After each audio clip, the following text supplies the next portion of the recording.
मैं आज आपसे सेल्फ हेल्प बुक्स जो होते हैं, जो मोटिवेशनल बुक्स होते हैं, उनके बारे में कुछ अपनी राय शेयर करना चाहता हूँ। तो आज के इस वीडियो में मैं ये बताना चाहता हूँ कि किस तरह से ये किताबें उतनी ज़्यादा फ़ायदेमंद नहीं होती हैं। मुझे इस तरह की किताबों से कोई प्रॉब्लम नहीं है, लेकिन मैं उस समस्या के ऊपर आपका ध्यान केंद्रित करना चाहता हूँ जहाँ पर एक ऐसी स्थिति आ जाती है जब कोई इंसान इस तरह की किताबें बस पढ़ता चला जाता है। एक नई किताब मार्केट में आई है, इसको पढ़नी चाहिए, बहुत अच्छा रिव्यू है, इसको भी पढ़नी चाहिए। एक और किताब आ गई, इसको भी पढ़नी चाहिए। लेकिन उन किताबों में दिए हुए ज्ञान को या फिर जो भी टिप्स जो उन किताबों में रहते हैं, क्या आप या मैं इन सारी चीज़ों को, टिप्स को अपने जीवन में उतार भी पाते हैं या नहीं, इनसे कुछ फ़ायदा भी हो रहा है या नहीं। कुछ उन एग्जैक्टली उन्हीं कुछ टिप्स को मैंने जीवन में अपने उतारा और कुछ बदलाव आया और कुछ पॉजिटिविटी आई। ये सारी चीज़ों पर भी ध्यान देना बहुत ज़रूरी है। तो नमस्कार दोस्तों, स्वागत है आपका मेरे YouTube चैनल किताबों की दुनिया में। इस चैनल पर मैं किताबों से संबंधित जानकारियाँ शेयर करता हूँ। तो अगर आपको किताबों में रुचि है और किताबों से संबंधित रिव्यूज़, चर्चा कुछ भी सुनना चाहते हो या फिर कुछ अपने कमेंट शेयर करना चाहते हो, तो इस चैनल को सब्सक्राइब जरूर करें और अपने दोस्तों और अपने रिश्तेदारों को भी सब्सक्राइब करने के लिए कहें। साथ में बेल आइकन जरूर प्रेस करें ताकि मेरे हर वीडियो का नोटिफिकेशन आप तक जरूर पहुंचे। और इस वीडियो के बारे में भी आप अपनी राय जरूर बताएं। तो चलिए आज की चर्चा शुरू करते हैं। कुछ बैकग्राउंड नॉइज़ भी आपको मिलेगी, तो मेरी रिक्वेस्ट है कि आप उसको इग्नोर करें। मेरे घर के पास ही जो सड़क है वो बहुत ज़्यादा, उस पर ट्रैफिक आता रहता है, तो ये थोड़ी बहुत डिस्टर्बेंस आपको आएगी। हाँ, तो आज के विषय पर आते हैं। तो मैं आपको एक आंकड़ा पहले बताना चाहता हूँ। तो एक पब्लिशिंग पर्सपेक्टिव करके एक वेबसाइट है, आप गूगल पे सर्च करके देख सकते हैं। तो वहाँ पे जब जाएंगे, थोड़ा बहुत रिसर्च करेंगे, तो आपको पता चलेगा कि 2013 में सिर्फ अमेरिका में 10 मिलियन सेल्फ हेल्प और मोटिवेशनल किताबें बिकी थी और 2016 में ये आंकड़ा बढ़कर हो गया था 19 मिलियन। जी हाँ, सिर्फ 6 साल में 90% ज़्यादा लोगों ने इस तरह की किताबों को पढ़ा और इनकी पॉपुलैरिटी इतनी ज़्यादा बढ़ गई।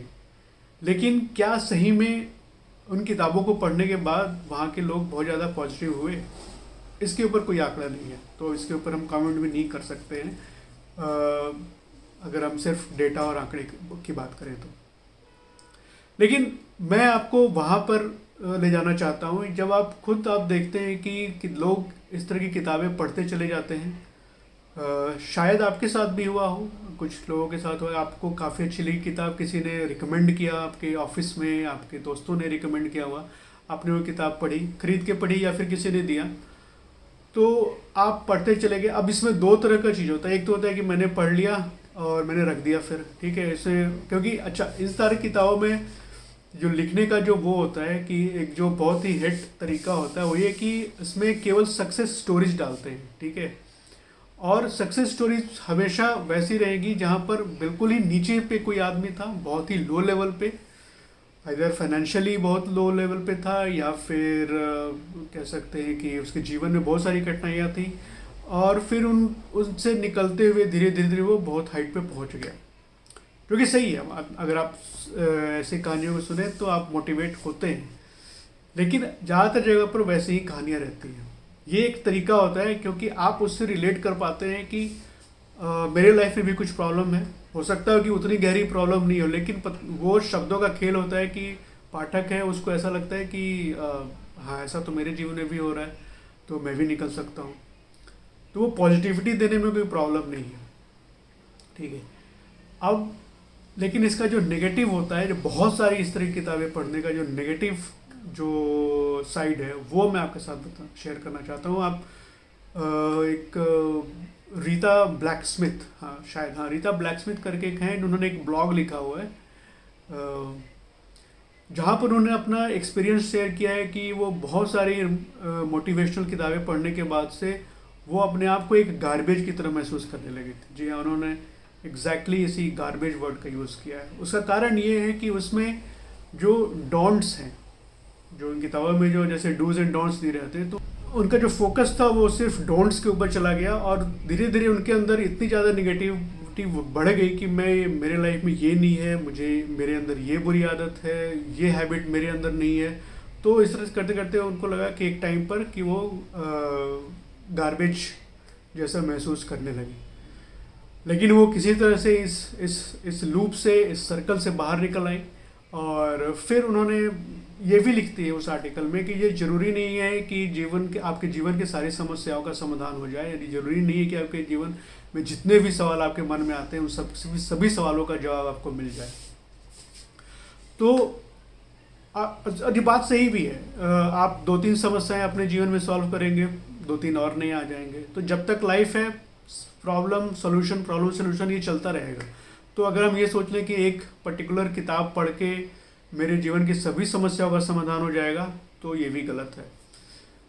तो अब ये हो जाता है कि ये लूप में लोग फंसते चले जाते हैं और इसका नेगेटिव इम्पैक्ट भी होता है। हो सकता है कि बहुत लोगों पे नहीं भी होता हो, लेकिन एक कैटेगरी ऑफ लोग, एक कैटेगरी है जिनके ऊपर नेगेटिव हो जाता है। तो वहाँ पर मैं इस चीज़ को बोलना चाहता हूँ कि बहुत सारी सेल्फ हेल्प किताब पढ़ने की ज़रूरत नहीं है।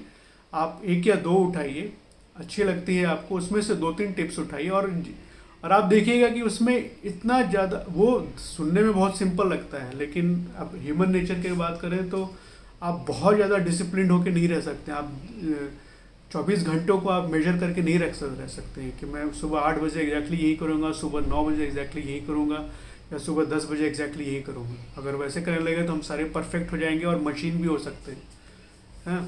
तो आप ये प्लान कर सकते हैं कि अच्छा ये 2 काम आज मुझे करने हैं, सुबह मैं ये काम को करूँगा और शाम को वो काम को करूँगा। इस तरह से प्लानिंग की जा सकती है।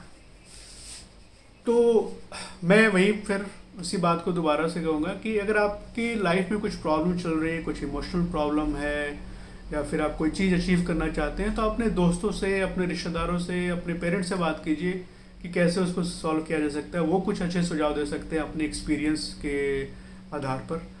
और 1-2 किताबें पढ़िए, उतना काफ़ी है। तो बस इतना ही आज के वीडियो में, बस यही बस आपके शेयर करना चाह रहा था। तो कैसी लगी आपको ये वीडियो ज़रूर बताइए। आपने कौन कौन सी मोटिवेशनल या सेल्फ हेल्प किताबें पढ़ी हैं उसके बारे में ज़रूर बताइए, और आपका क्या एक्सपीरियंस रहा है। अगर आपने बहुत सारी किताबें पढ़ी हैं तो आपका क्या एक्सपीरियंस रहा है, वो भी आप नीचे कमेंट बॉक्स में ज़रूर शेयर करें। मैं फिर मिलूँगा एक नए वीडियो में, एक नए टॉपिक के साथ और एक नई किताब की चर्चा के साथ। तो तब तक लाइफ एंजॉय करते रहिए, मस्त रहिए। Bye bye.